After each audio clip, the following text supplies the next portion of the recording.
Esther, chapitre 4. Mardochée, ayant appris tout ce qui se passait, déchira ses vêtements, s'enveloppa d'un sac et se couvrit de cendres. Puis il alla au milieu de la ville en poussant avec force des cris amers, et se rendit jusqu'à la porte du roi, dont l'entrée était interdite à toute personne revêtue d'un sac. Dans chaque province, partout où arrivait l'ordre du roi et son édit, il y eut une grande désolation parmi les Juifs. Ils jeûnaient, pleuraient et se lamentaient, et beaucoup se couchaient sur le sac et la cendre. Les servantes d'Esther et ses eunuques vinrent lui annoncer cela, et la reine fut très effrayée.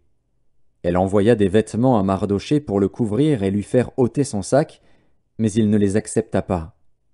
Alors Esther appela Hathak, l'un des eunuques que le roi avait placé auprès d'elle, et elle le chargea d'aller demander à Mardochée ce que c'était et d'où cela venait. Hathak se rendit vers Mardochée sur la place de la ville, devant la porte du roi.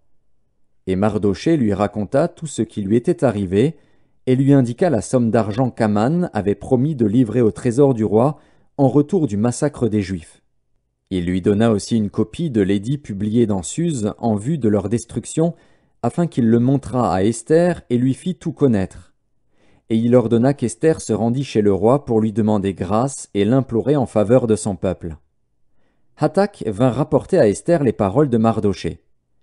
Esther chargea Hathak d'aller dire à Mardochée: « Tous les serviteurs du roi et le peuple des provinces du roi savent qu'il existe une loi portant peine de mort contre quiconque, homme ou femme, entre chez le roi, dans la cour intérieure, sans avoir été appelé. Celui-là seul a la vie sauve, à qui le roi tend le sceptre d'or. Et moi, je n'ai point été appelé auprès du roi depuis 30 jours. » Lorsque les paroles d'Esther eurent été rapportées à Mardochée, Mardochée fit répondre à Esther: « Ne t'imagine pas que tu échapperas seul d'entre tous les Juifs, parce que tu es dans la maison du roi.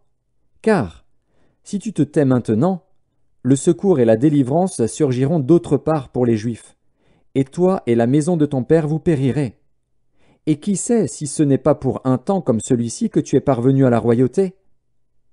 Esther envoya dire à Mardochée: « Va, rassemble tous les Juifs qui se trouvent à Suse, et jeûnez pour moi, sans manger ni boire pendant 3 jours, ni la nuit, ni le jour. Moi aussi, je jeûnerai de même avec mes servantes, puis j'entrerai chez le roi, malgré la loi.